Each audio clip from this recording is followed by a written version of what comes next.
Inicio meus cumprimentos na pessoa do desembargador Jalber Carneiro, presidente desta egrégia 6ª Câmara Tribunal do Tribunal de Justiça de Minas Gerais, excelentíssimo desembargador relator Gabriel Rubens Soares, excelentíssimo desembargador Furtado Mendonça, excelentíssimo desembargador Bruno Terra. Cumprimento ainda a excelentíssima Procuradoria de Justiça, serventuários de Justiça, colegas advogados e a todos os ouvintes. Para melhor compreensão de vossas excelências, realizarei esta sustentação oral destacando e enumerando os principais pontos de cada decisão, seguido de minhas considerações jurídicas referente a cada fundamentação utilizada. Pois bem, o primeiro ponto que merece destaque, abro aspas, o periculo in libertatis denota-se da gravidade do delito, inclusive praticado mediante violência, desalentando a ordem pública, quando a sociedade clama por medidas que visem contê-la. Assim, conforte nesses elementos, entendo que a prisão se revela pertinente para a garantia da ordem pública e evitando a reiteração de condutas. Fecho aspas. Excelências, o nobre juízo diz que o periculo in libertatis se evidencia pela gravidade do delito. Vossas excelências sabem muito bem que a gravidade abstrata do delito não é elemento idôneo apto a embasar um decreto prisional. Isso já é pacífico há anos no STF. Sabemos que a única gravidade do delito apta a embasar um decreto prisional é a gravidade em concreto, o que inexiste na presente decisão. Seguindo adiante na análise da respeitada decisão, o nobre juízo de primeira instância ainda fundamenta o decreto prisional da seguinte forma, abro aspas, inclusive praticado mediante violência, fecho aspas. Excelências, foi imputado o delito de roubo, ou seja, violência é o elemento objetivo do próprio tipo penal. Se não houvesse o tipo objetivo violência, inexistiria o roubo. Não se admite que se fundamente uma prisão preventiva com transcrição genérica do próprio tipo penal. Farta é a jurisprudência dos tribunais superiores nesse sentido. E neste mesmo segundo ponto, o nobre juízo de primeira instância mais uma vez diz, abro aspas, conforte nesses elementos, entendo que a prisão se revela pertinente para a garantia da ordem pública, evitando reiteração de condutas. Fecho aspas. Sem apontar mais uma vez qualquer indício ou fato concreto nos autos que consubstancia este fundamento. Portanto, mais uma vez, de forma absolutamente genérica, o nobre juízo de primeira instância menciona a garantia da ordem pública para evitar a reiteração delitiva, sem demonstrar sequer um fato concreto ou alguma prova concreta apta a embasar, onde há nos autos apenas uma demonstração de possibilidade de reiteração delitiva. E sabe por que não há essa indicação fática ou probatória, excelência? Pois inexiste qualquer fundamento idôneo, concreto, fático ou probatório apto a ensejar a fundamentação desta decisão, verificando-se extremamente carente e genérica, sendo, portanto, uma decisão que poderia ser utilizada em qualquer processo penal do Brasil. O segundo ponto que merece destaque nesta decisão, e eu abro aspas, acrescente-se, que uma das razões do fundamento do decreto de prisão preventiva, nos termos do artigo 313, inciso 3 do CPP, seria no caso de o crime envolver violência doméstica e familiar contra a mulher. Fecho aspas. Neste último ponto, excelências, podemos vislumbrar a falência da sensibilidade humana, onde se manda encarcerar um ser humano, sem sequer ler o que está sendo dito.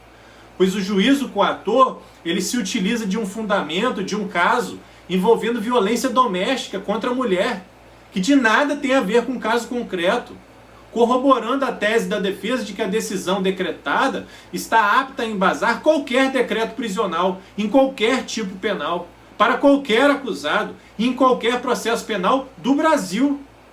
Peço vênia para dizer que essa decisão ela retrata o lado negativo do judiciário, que é a minoria, diga-se de passagem, onde sequer foi individualizada a conduta do acusado, comprovando-se, excelência, um verdadeiro copia e cola. Porque causa tamanha estranheza a todos essa fundamentação de que o acusado teria sido preso em flagrante, não foi, que a prisão teria sido convertida flagrante em preventiva, não foi, e de que uma das razões do decreto da prisão preventiva seria no caso do crime envolver violência doméstica contra a mulher.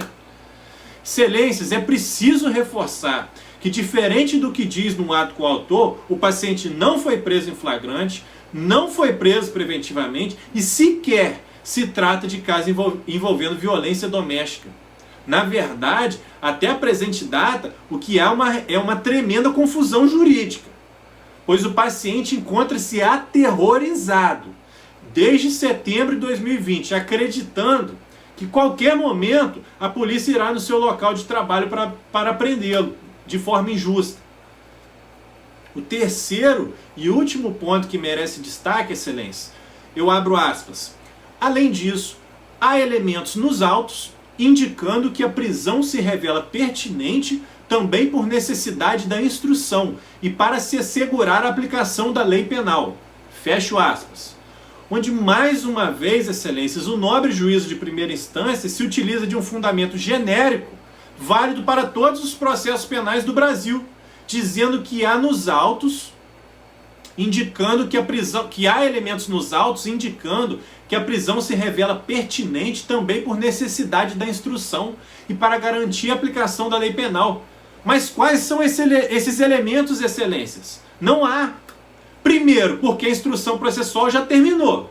E segundo, pois se houvesse indicação de risco concreto para a garantia da aplicação da lei penal, este risco poderia ser mitigado com uma simples cautelar de monitoramento por tornozeleira eletrônica, com a liberação apenas para o paciente poder ir trabalhar.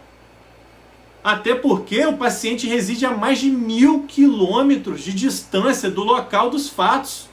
Então resta indiscutível que é impossível ocorrer reiteração delitiva morando-se a mais de 1.000 quilômetros do local dos fatos, sendo monitorado por tornozeleira eletrônica.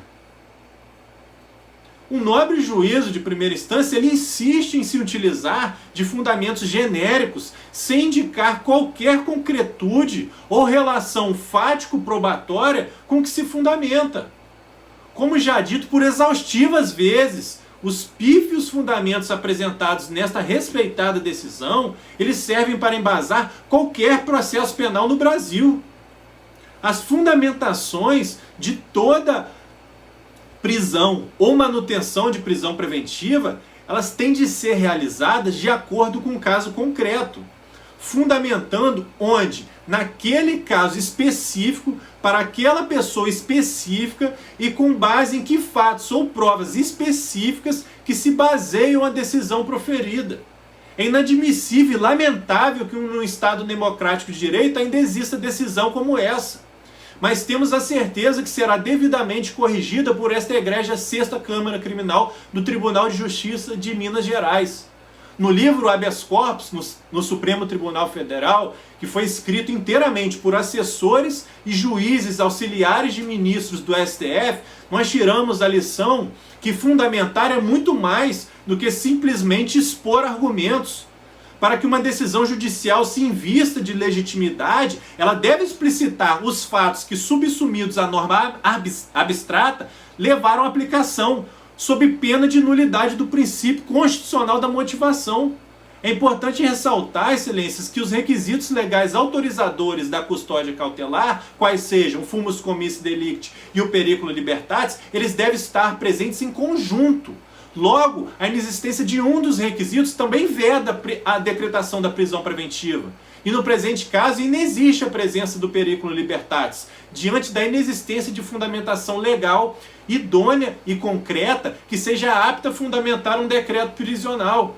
Como a medida violenta que é, a prisão provisória ela deve guardar estrita relação com os princípios da necessidade e da proporcionalidade. Os juízes que ficam antecipando o futuro, argumentando a necessidade de imposição de prisão preventiva, simplesmente para que o acusado não volte a delinquir, não ameace testemunhas ou não fuja à aplicação da lei penal, sem apontar elemento concreto algum, estão realizando um exercício de futurologia, que por natural não tem o condão de embasar uma prisão preventiva. Excelências, podemos constatar nessa sustentação oral que estamos diante de uma decisão abstrata, sem elementos idôneos, sem individualização de condutas e sem sequer indicação fático-probatória concreta e idônea apta a ensejar um decreto prisional.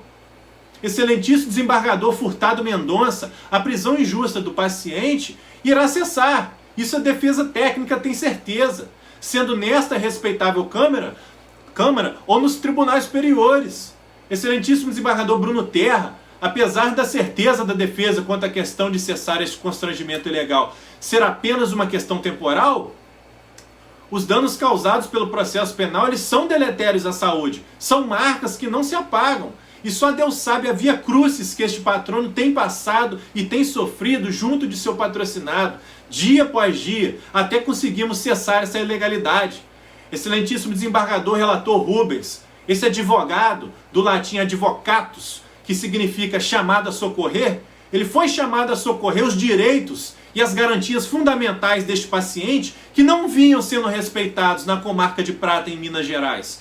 Por isso, suplico a Vossa Excelência o voto pela concessão da ordem, para que se restabeleça o Estado democrático de direito e para que cessem os abusos e as ilegalidades perpetradas pelo nobre juízo de primeira instância ao nosso ordenamento jurídico. Pois, como já dito, este patrono não se preocupa com o tempo que irá demorar até que seja revogada essa prisão injusta, pois isso é apenas uma questão temporal, quando se é possuidor de direitos. A preocupação deste humilde patrono, ela vai muito além, pois ela é social. E eu digo por quê, excelências? Porque convalidarmos arbitrariedades como essas, estamos concordando com a injustiça dos pobres, dos miseráveis, dos desgraçados e dos odiados. E como sabemos, excelências, amanhã pode atingir um de nós, um familiar, um conhecido, um velho amigo, ou quem quer que seja.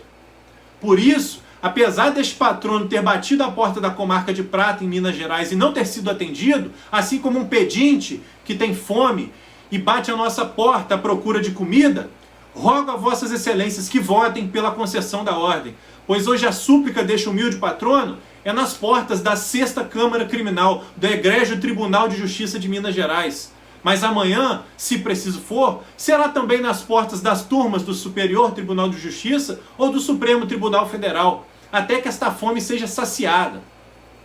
Pois muito mais dolorosa do que a fome por comida é a fome por justiça. Porque a fome por comida que o pedinte sofre ao bater em nossa porta, ela é passageira. Depois que ele se alimenta, ela vai embora. Ao contrário, excelências, a fome por justiça, ela nos faz bater em todas as portas, de barracos, de mansões, de delegacias, de presídios, de fóruns, de tribunais, do STJ, do STF, enfim, de todas as portas. E esta fome por justiça, excelências, mesmo após saciada, ela deixa um dano irreparável sobre a alma e a honra do indivíduo que sofreu por uma decisão injusta. E rogo a Deus para que Vossas Excelências nunca sofram dessa fome que a advocacia criminal sofre todos os dias. Por fim, finalizo sustentando Carnelucci, abro aspas. O maior dos advogados sabe que não pode fazer nada diante do menor dos juízes. O pequenino, o menor dos juízes é aquele que mais humilha. Está constrangido a chamar à porta como um pobre. Fecho aspas. Portanto, excelências, diante de tudo que foi sustentado, este simples advogado criminalista se prostrada perante Vossas Excelências para suplicar que votem pela unânime concessão da ordem neste remédio heróico. Muito obrigado.